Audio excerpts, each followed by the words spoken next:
It started on a cold Wednesday morning in early February, the kind where the sky is gray. The air feels sharp and everything around you seems just a little more fragile than usual. I had just poured a cup of coffee when Michael walked into the kitchen dressed in his usual crisp button-down and clean shave like any other day. There was nothing in his face to prepare me for what he was about to say. He didn't look angry. He didn't look sad. He just looked ... done. Without even sitting down, he stood by the counter, cleared his throat, and said, "Rachel, I can't do this anymore." I remember staring at him confused, thinking maybe he meant he was quitting his job or needed a break from something. But when he added, "I'm leaving," it hit like an earthquake under my ribs. There was no big fight, no dramatic screaming. Just those words dropped into the quiet like a match into dry leaves. He grabbed a single bag he had packed the night before and walked out. I heard the front door click shut, not slammed, just gently closed, and suddenly my whole life felt like a room that had just lost all its air. Michael and I had been together for 12 years. High school sweethearts who had done everything the right way. College, careers, marriage, a cute house outside Seattle. We were that couple people looked at and said, "You two are so lucky you found each other so young." But maybe that was the problem. We had grown up together, but somewhere along the way, we stopped growing together. I couldn't remember the last time he touched me like he wanted to, or the last time I looked at him and felt like his wife instead of just his roommate. Still, didn't think he would actually leave. I thought we'd fix it, go to therapy, take a trip, have one of those nights where the past comes back in whispers and kisses. But I was wrong. He left, and suddenly I was 38 years old, alone and terrified. No kids, no plan. Just silence and the ghost of a life I thought was permanent. The first few weeks were brutal.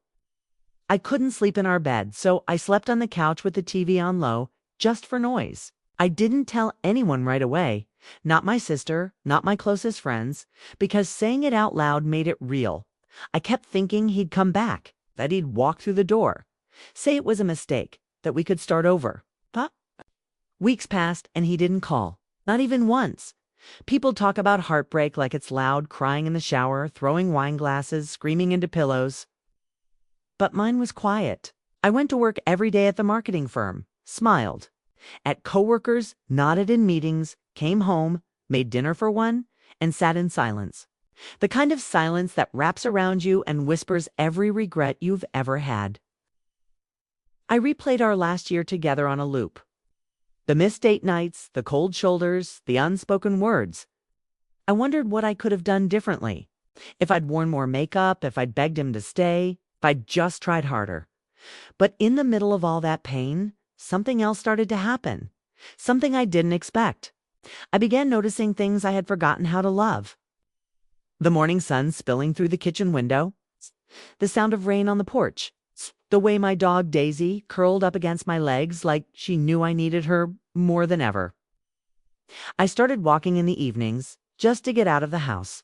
I'd put on my coat, plug in my headphones, and walk the tree-lined streets of my neighborhood until my feet hurt and my mind quieted. That's when I first saw him.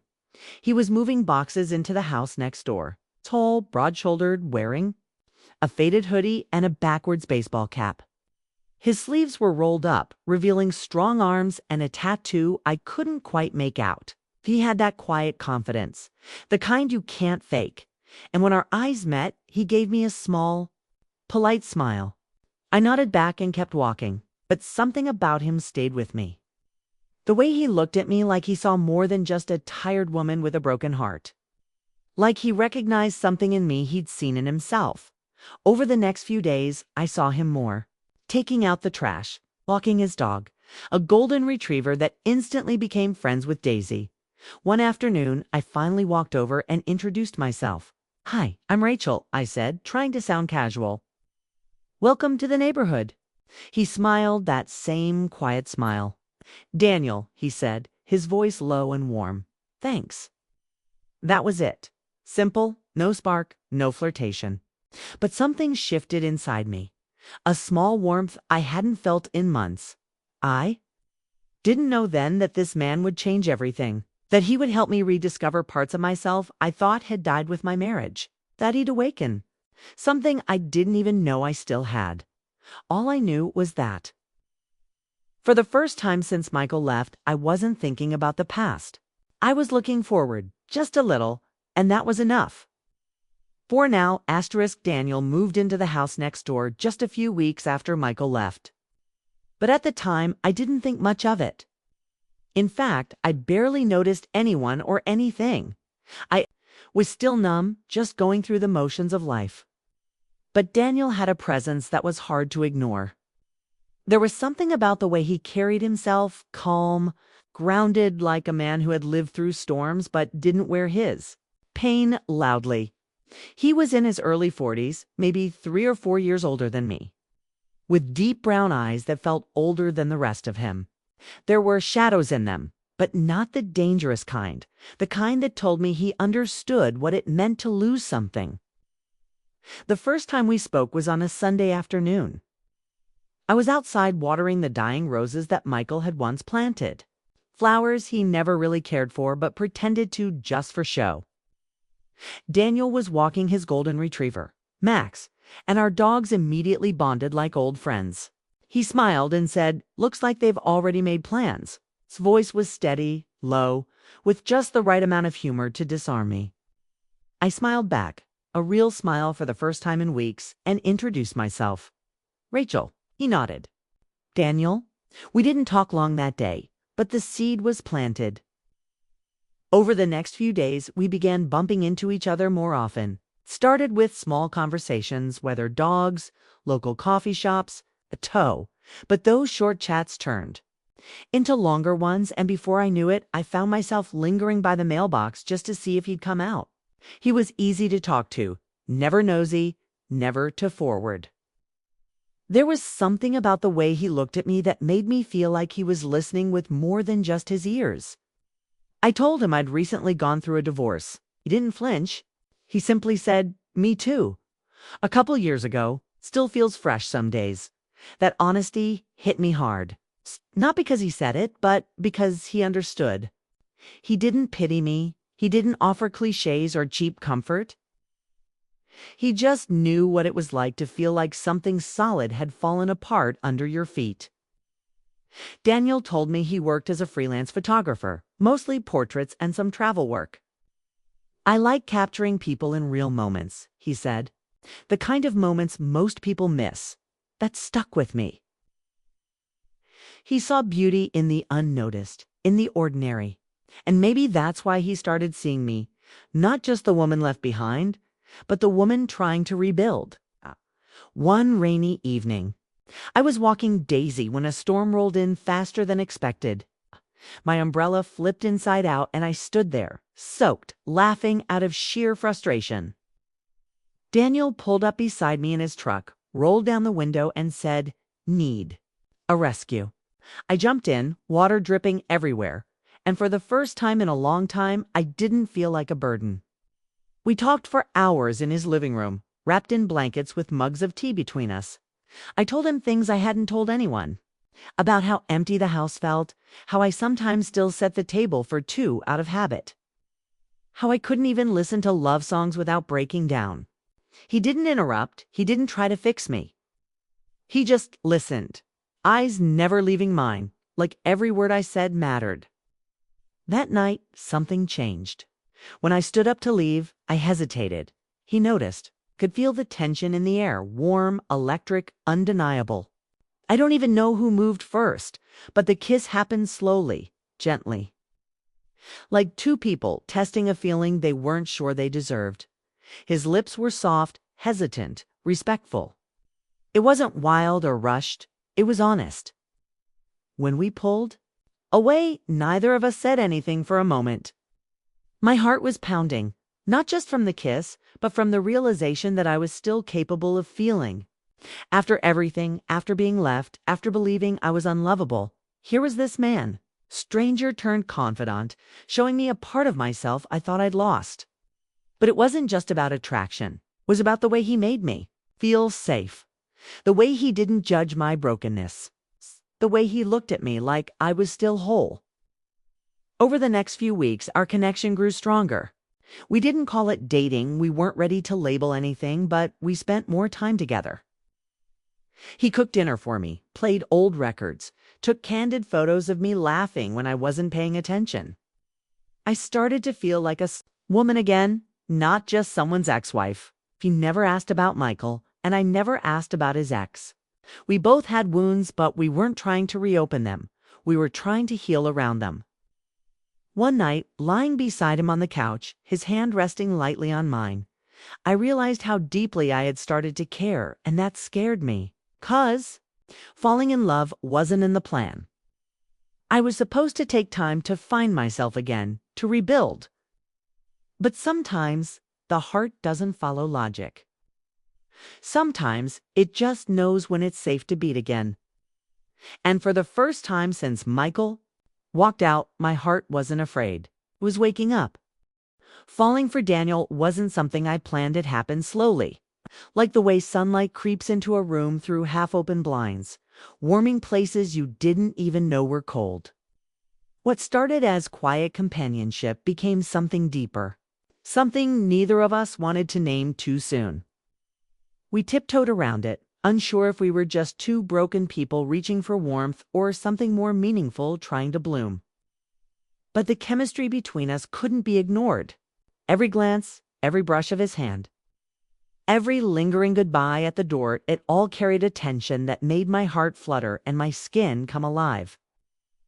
It had been so long since I felt desired, really desired, not just looked at, but seen, touched, like I mattered. Daniel made me feel that way, and I could tell he was fighting it too, trying to keep things casual, respectful, careful not just for my sake, but his. He had his own past, his own shadows, and I knew he wasn't trying to dive into anything reckless. But love has a way of growing in places you don't expect. One night, after we'd made dinner together, just something simple, grilled salmon and red wine, we ended up sitting on the floor talking about childhood memories and songs that reminded us of better days. He played one on his phone, something soulful and slow, and when he looked at me, the air between us shifted. We didn't need to speak. We just moved closer until our lips met. This time, it wasn't just soft or hesitant. It was hungry, like everything we had been holding back came rushing to the surface. He touched me like he'd memorized every inch of me in his mind, and I melted into him. That night, we didn't sleep much. We made love slowly, like we were learning each other's language for the first time, hands, mouths, breath, whispers. And after, when we lay tangled in each other's arms, I felt something I hadn't felt in a long time, alive. The next morning, we pretended nothing had changed, even though everything had. We didn't talk about it, maybe because we were both afraid that naming it would make it too real, too complicated. And honestly, I liked the privacy of what we had. It felt sacred, ours, so we kept our relationship quiet. No one in the neighborhood knew, and I wasn't ready to explain to my friends or family that I was falling for the man who moved in after my husband walked out. It felt too soon, too messy, too vulnerable. But despite keeping things private, my feelings for Daniel kept growing. He'd text me in the mornings just to say he hoped I had a good day. He'd bring me coffee the way I liked, it strong with a splash of vanilla oat milk. He noticed things, like when I wore a different shade of lipstick or when I was having a hard day and trying to hide it. Being with him was peaceful but exciting, comforting but electric. Still, I couldn't fully relax. Part of me was always waiting for the other shoe to drop. Maybe because Michael had left without warning and I hadn't seen it coming. Maybe because deep down I still believed happiness had an expiration date. I didn't want to lose myself again. Then came the night that changed everything. Daniel invited me to a photo exhibit in the city where some of his work was being featured. I was proud of him. He rarely showed off his talent, and this was a big deal. We walked into the gallery together, hand in hand for the first time in public, and it felt like claiming something real. The room was filled with soft music, warm lighting, and people admiring the photographs. Daniel introduced me to a few colleagues, some artists, and one man in particular, tall, dark hair, familiar face. He looked at me, and something in his expression shifted. Rachel, he asked. I nodded, a little caught off guard. You're Michael's ex-wife, right? My heart stuttered. Yes, ... How do you know Michael? The man looked over at Daniel, confused. You two used to work together at City Journal back in Seattle. You don't remember? Daniel was the photographer who left after that whole drama in the editorial team. I felt the ground tilt under me. I turned to Daniel and he looked frozen. You knew Michael? I asked, my voice trembling. He opened his mouth, but no words came out at first. Then finally, in a low voice, yes, but it's not what you think. My stomach dropped. I couldn't hear anything else after that. The noise of the gallery faded into a blur. My thoughts spiraled. Had this all been some cruel game? Was Daniel just another chapter in the story Michael started? Had I been played again this time by someone I trusted, someone I had opened my heart to in ways I never even shared with my husband? I felt exposed, betrayed, and stupid. So stupid.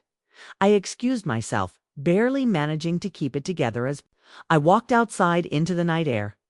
My chest felt tight and my legs were shaking. I didn't know what to believe or who to trust. All I knew was that the man who made me feel alive again had a secret. A connection to my past I never saw coming. And suddenly everything that had felt warm and safe now felt confusing, tangled, and dangerous. I stood there under the streetlight, trying to breathe. Trying to understand how something so beautiful could turn so quickly. And worse, wondering if I'd ever be able to open my heart again. Asterisk, I didn't sleep that night. I just lay there, staring at the ceiling in the dark, playing every second of the past few months over in my mind like a broken movie reel. How could I have missed it? How could he keep something like that from me? Daniel, this man who made me feel whole again, who kissed me like I was art and touched me like he'd memorized every inch of my skin, had known my ex-husband. Worked with him, was part of a world I thought I had left behind. And he never said a word. I felt sick, angry, betrayed in a way that went deeper than words. It wasn't just about Michael. It was about trust, honesty, safety. I thought Daniel was my fresh start, my clean slate, the quiet after the storm. But now he felt like just another lie I didn't see coming. He called me 3 times that night. I didn't answer. The 4th time I turned off my phone. I didn't want apologies. I didn't want explanations. I wanted space. The next morning, he showed up at my door. I almost didn't open it, but part of me needed to hear what he had to say.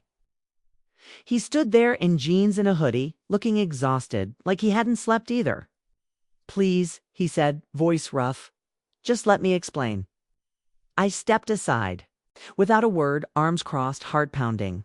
He sat on the edge of the couch, his eyes searching mine, but I wouldn't give him anything. Not yet. Yes, I knew Michael, he began. We worked together for about a year. I was new to the magazine, still trying to build my name. Michael was already established, flashy, confident, everybody knew him. But behind the scenes, he wasn't what he looked like. You probably know that now. He was messy, reckless with people, with boundaries, with trust. His voice cracked a little. I didn't say anything to you because I didn't want to be tied to your past. I didn't want you to think I came into your life because of him. I didn't. I moved here to get away from all that. I didn't even know you lived next door until I met you. I wanted to believe him. I really did. But I'd believed Michael. Once too, and look how that ended. So why didn't you say something? I asked. Even after you knew who I was. He sighed, rubbing his hand over his jaw. Because by then, I was already falling for you. And I was scared that if I brought him up, it would change the way you saw me. And I couldn't bear to lose what we were building. His words hit hard because they were honest, raw, and filled with regret. And part of me understood. If the roles were reversed, would I have done the same? I sat down across from him, letting the silence fill the space between us. "You should have trusted me enough to tell me," I said softly. "I needed you to. Be different. Not perfect, just honest." He looked down, then back up. "I know, and I hate that I hurt you. But what we have, it's real, Rachel. I've never felt this before. Don't want to lose it. I wanted to stay mad. I wanted to protect my heart." But it was already his. Somewhere between the late-night talks and the quiet kisses and the way he held me like I was the only thing keeping him grounded. He had become home. And I was tired of running from things that felt real. "I need time," I told him. "This ... it's a lot. But I'm not saying goodbye. Not yet." He nodded slowly, and when he left, I felt something loosen inside me. A shift, like the hurt was still there, but maybe it wasn't fatal. Over the next few days, we didn't talk. I needed the distance to think, to feel, to ask myself if I could trust again. My sister finally came over, and I told her everything. She listened, eyes wide, then smiled. "Rach, love isn't neat. It's messy and hard and full of risks. But you can't let the past steal the good parts of your future. If he makes you feel safe and seen, that's rare. Don't throw it away over fear, 'kay?" And deep down, I knew she was right. So, a week later, I showed up at Daniel's door.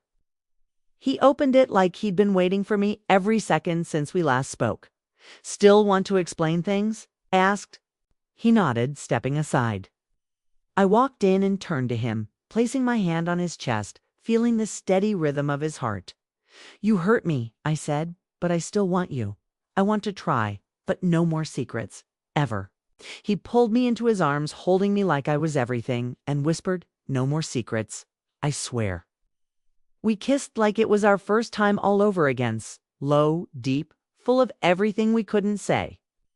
And in that moment, I let the past go. Not because it didn't matter, but because the future we could build mattered more. Maybe love wasn't about perfection. Maybe it was about forgiveness, growth, and learning to stay, even when it's hard. And maybe, just maybe, Daniel and I were worth the risk. Asterisk, just when I thought things were finally falling into place again. Life reminded me that peace doesn't come without a price. Daniel and I had started to find a rhythm, a new kind of love built not on fantasy, but on truth, healing, and real connection. We were learning each other day by day. Some nights, we'd fall asleep tangled together, exhausted from laughing and talking for hours, and other nights we'd stay up in silence, just holding each other like two souls grateful to be safe. The sex had grown deeper to not just passion, but intimacy. Like we were slowly stitching each other back together with every touch. He'd brush my hair behind my ear, trace his fingers down my spine, kiss the inside of my wrist like it was the most sacred thing in the world. But just as I began to open myself completely, the past came knocking loud and unexpected. It was a Thursday when I got the message. "Michael, out of the blue after almost a year of silence. Can we talk?" was all it said. My stomach dropped. I stared at the screen like it might catch fire in my hand. Why now? Why, after all this time, did he want to speak? I didn't answer right away. Couldn't. But curiosity has its own kind of pull, especially when the wound is still soft underneath. I told Daniel that night over dinner. His jaw tightened, and his hands stilled around the fork. "What does he want?" "Cobb." "Guarded." "I don't know," I said honestly. "But I think I need to find out. For closure, for myself." "I won't do anything behind your back." He looked at me for a long moment, then finally nodded. "Kate, just be careful." And with that, I agreed to meet Michael for coffee the next afternoon. Seeing him again was like watching a ghost walk into the room. He looked older, thinner, more tired. His once confident energy had dimmed, and for a moment, I didn't hate him. I just saw a man who had burned his own life down and was now standing in the ashes. "You look good," he said. Happy. I didn't reply. I waited. Finally, he said it. I made a mistake. Leaving you. Walking away like that? 'Twas cowardly. I thought I wanted freedom, excitement, something different. But all I found was emptiness. He talked about the woman he left me for, how it fell apart. How he thought the grass would be greener, but instead found it fake, brittle, and already dying. He said he missed me, regretted everything. That he was in therapy, that he had changed. And then he said something that shook me. I heard you're with Daniel now. I froze. How do you know that? I asked, my voice sharp. He shrugged. Small world. People talk. I needed to see you before I let go. I needed to say it to your face that I was wrong, that I lost the best thing I ever had. My heart didn't flutter. It didn't soften. It just felt tired. Because I wasn't that woman anymore. I had been broken, yes. But I had rebuilt. Stronger, softer, but smarter. I appreciate the apology, I said quietly, but I'm not yours anymore. You left, and what I have now, it's real. It's honest. It's not built on guilt or regret. It's built on love. Michael looked like he might cry, and for a second I did feel sad, but not for me. For him, he'd lost a version of me that no longer existed. I walked away without hugging him, without looking back. And I felt lighter than I had in years. But the peace didn't last long. That night, Daniel was distant, cold. When I asked what was wrong, he said nothing. But I could see it in his eyes. Jealousy, fear, maybe even anger. You still love him, don't you? He finally asked, his voice low. What? No, I went. For closure, not to rekindle anything. But he didn't believe me, not fully. And I realized then that even though we had healed together, he still carried his own wounds. From his ex, from betrayal, from feeling second best. I reached for his hand, but he pulled away. I don't want to be the rebound, Rachel. I don't. Want to be the guy who helps you move on, only to be left behind when he comes back around. The words sliced deep. You're not a rebound, I said firmly. You're the man I chose. It's the man I trust. But if you can't see that, I don't. Know what else I can do. He didn't speak, just walked out of the room. That night I cried. Not because of Michael, but because of Daniel. Because I realized love isn't just about feeling good. It's about showing up even when you're scared, especially then. I wasn't sure if Daniel was ready to do that. I'd come so far, fought so hard to reclaim my life, my worth, my happiness. But now I was facing something even scarier than heartbreak.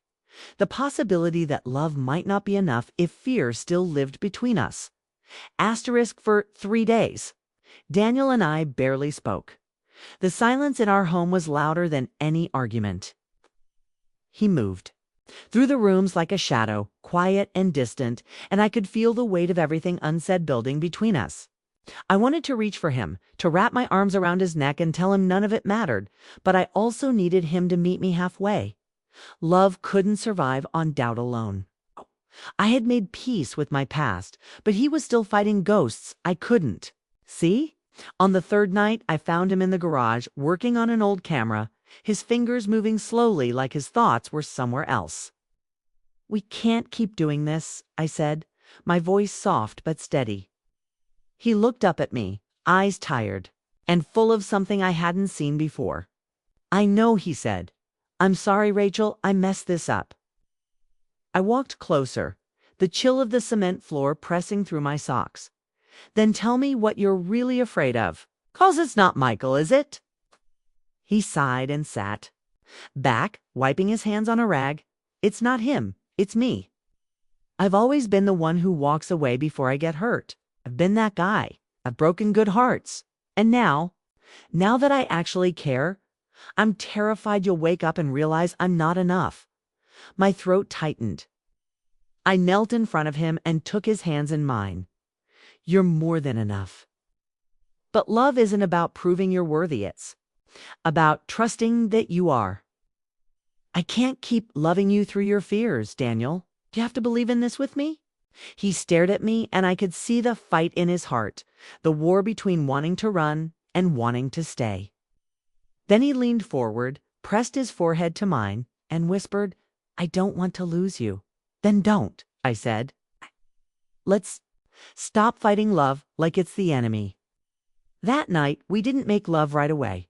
We held each other first. We cried a little. We talked about everything his fears, my triggers, the future we were afraid to name. We talked until the sun started to rise, and then when our bodies finally touched, it wasn't just passionate with surrender. It was a soft, slow reminder that even broken people can build something whole if they choose it every day. The days that followed were different. Not perfect, but more honest. We set boundaries, made space for each other's scars. We even started couples therapy not because we were falling apart, but because we didn't want to. I watched Daniel soften in ways I hadn't seen before. He began to show me all the parts of himself he used to hide the grief he never processed.